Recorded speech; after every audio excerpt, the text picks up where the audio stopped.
Hello everyone. Hello Jacques. I'm very pleased to welcome you, Jacques, today as a new chairman of the board of Verkor. Well, thank you, Benoit. I'm very happy to be here and certainly excited to join the Verkor's journey. Jacques, you have an extensive experience in the industry. What made you join us 3 months after the grand opening and at the start of this industrial phase of the company?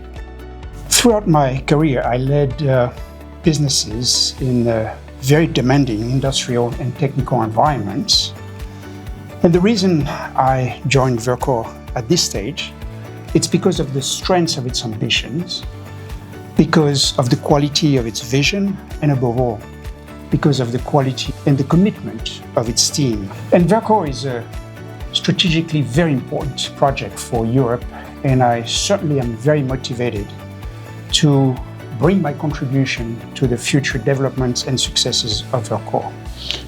Thank you very much, Jacques, and specifically also in your position as a chairman of the board, how do you envisage your particular role?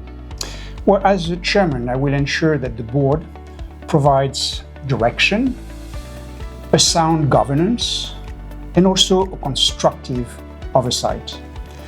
I bring myself an independent perspective, drawing on my experience in scaling industrial businesses to support Verkor's future growth and successes. We all look forward to working with you, Jacques. Thank you for your engagement, your support, and the time you have been spending and will spend also in the factories helping guide the business. Well, thank you, Benoit, and I certainly look forward to joining the team and bringing my contribution to Verkor's future success.